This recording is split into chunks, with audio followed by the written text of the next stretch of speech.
ng'enteekateeka z'okusaba kwa Good Friday zigenda mu maaso era nga kyenkana ziwedde wano ku Canaan Land, Omusumba Lucius Bukingo asinziira mu Lanchawo olwaleero ategeezezza abakkiriza nti Katonda wa kukola ebyewuunyo. Tweteeseteese era tukkiriza Katonda akola ebyewuunyo nti n'ekulu n'agenda kukola ebyewuunyo.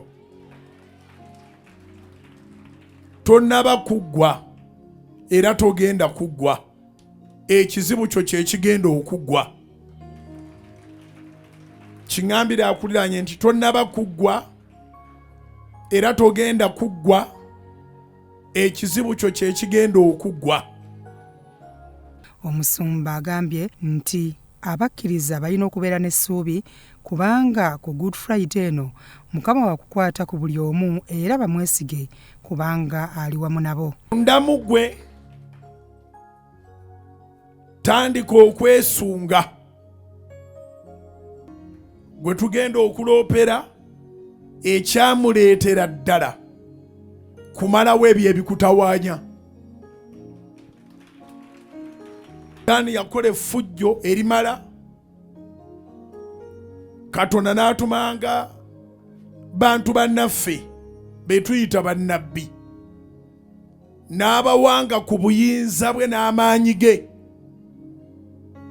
ne bamaliriza ng'obuyinza bwe n'amaanyi ge tebabikozesezza kutuukiriza kiruubirirwa kya Katonda.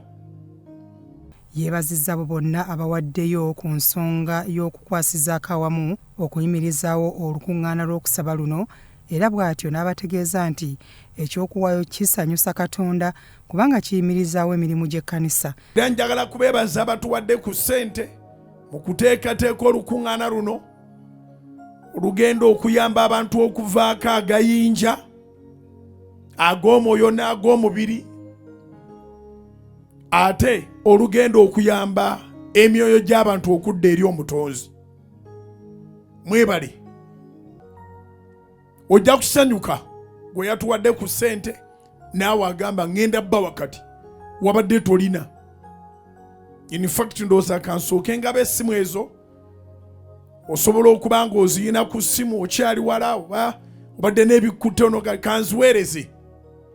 Osobola otuweereza ku ssente ku ssimu zino 2-0-7-6-0 7-3-8 0760-777-8. Ereeta mannya gange Bugingo Aloysius. Bw'oba okozesezza eya Airtel eri 0708-000003. Abakuutidde okwenenyanga mu maaso ga Mukama Katonda olw'ebyo bye boonoonye kibasobozese okwenyweza mu kusaasira kwe kubanga okwonoona giba mirimu gya Sitaani.